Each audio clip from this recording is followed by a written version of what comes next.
Hello everyone, summer is here, so I'm out.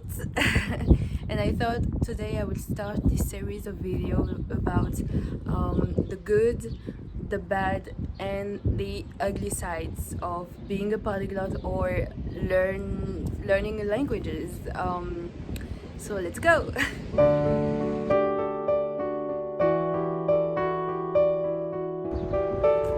Let's start with the good sides of being a polyglot or learning languages. I think one of the the good sides is that you feel like you have superpowers.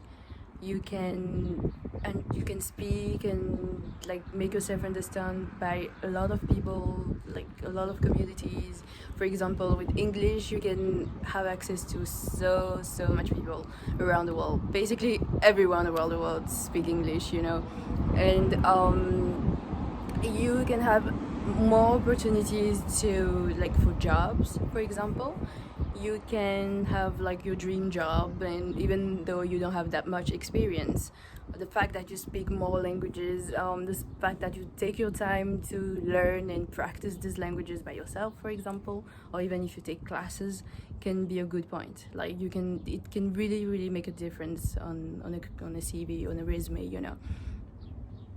And the fact that you can make friends, but that goes with the fact that you have a huge access to a lot of people around the world. You can travel. It's easier when you travel. It's not complicated to read a menu, or even to just go out and have fun, even if you're by yourself. That's amazing. You can basically, this is based on my own experience, and if you have your own experience you can share it with us. But I feel like learning a language can really change your life and can really bring more, it's a value added skill. You have to learn, and there is this certain discipline, and it tells a lot about yourself. It tells you a lot about someone, because you take the time, you're patient, you look for the resources, you fail, you do it again, you persevere, you have it's a whole new world you're learning. When you're learning a new language, it's a whole new world, it's a whole new reality, a whole new paradigm. And I feel like you can, you have superpowers.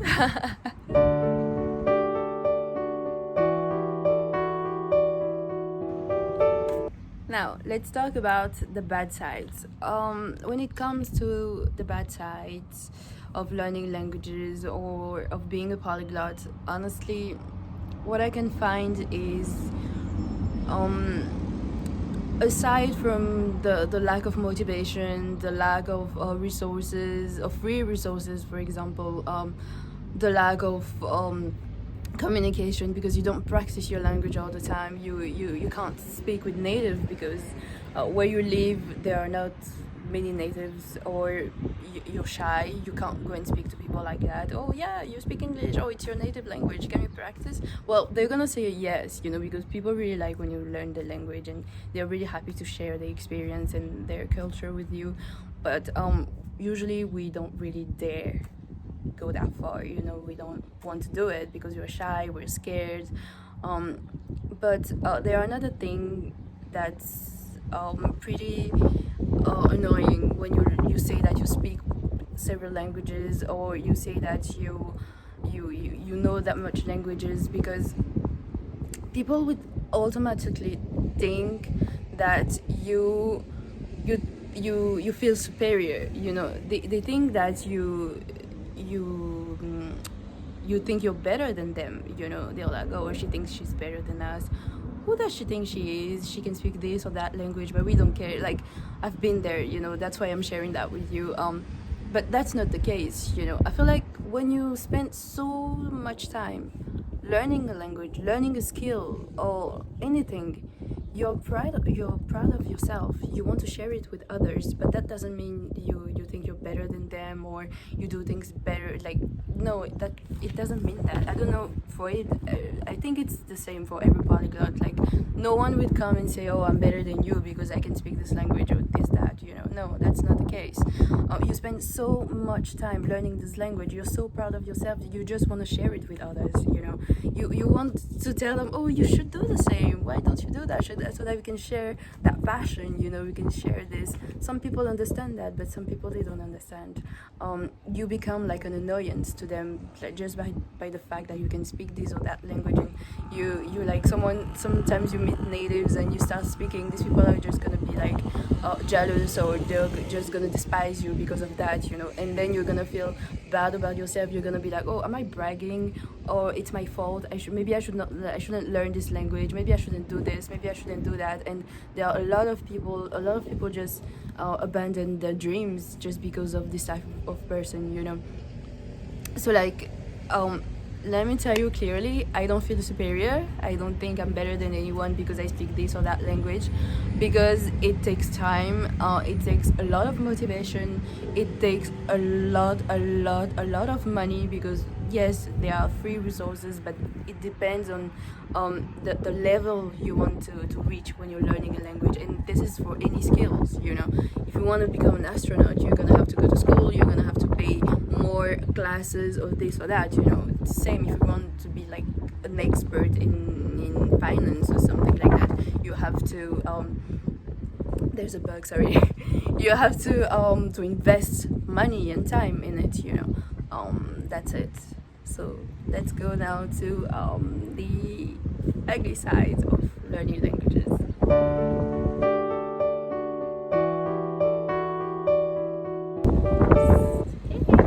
So like, when it comes to the ugly sides, again, this is my experience, I'm sharing my experience with you. So like, everything I'm citing here, everything I'm telling you here is things I've been through. I came across this type of experience and I want to share it with you guys, so that you can tell me if you've been there, or if there you had any different, like, more experiences or anything. Like, when it comes to opportunities, they say, well, you speak so many languages, you're gonna have this job, it's gonna be easy for you, don't worry. No, trust me, it's not the case. And I think maybe it might be for me, or it's gonna be for other people as well.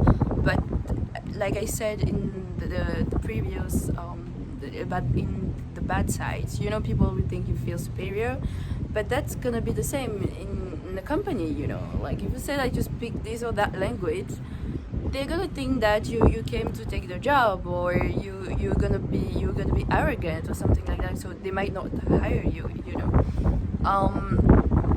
This is it. And it's frustrating, because you come to a point where you say like, oh, I'm not gonna put that on my resume. I'm not gonna put that on my resume, because I'm just gonna put that I just speak English. It's better, because they're gonna think that I feel superior, or I want to feel like I'm better than them or something like that. But that's not the case. So there are a lot of jobs that I didn't get for that reason. And it's not that I'm being, let's say, I'm not being, well, they didn't pick me because maybe I didn't have the skills for the job. But trust me, if you work in a company and you say that you speak this or that language, you might get yourself some enemies. Because I've been there, so I know what I'm talking about. Usually that's just people who think, oh, they're so narrow-minded. They think that whatever you're doing, whatever you're learning, they like against them. They think you want to be better than them. You want just, no, it's not the case. The ugly side. This is pretty much the most, like, the ugliest part of learning languages. What I've been through, other experiences like that is maybe the books are too expensive, but I'm gonna make other videos where, like, honestly, you can find the same books online digitally for free, so that's not really an ugly side. It's more like maybe meeting natives, speaking with native. What I find really difficult is to be able to express myself in the language, especially when I'm starting to learn the language.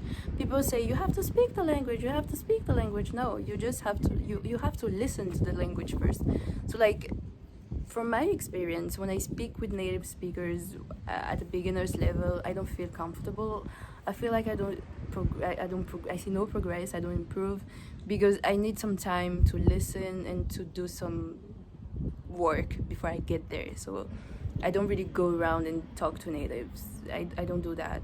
For all my languages, even for Chinese, I barely speak to native speakers. I don't even know how I came to be able to speak these languages after so many years. That's it. So like if you have more experience that you want to share, don't hesitate to put it in the comments. Subscribe, and well, see you next time for another video. Bye bye. Thank you.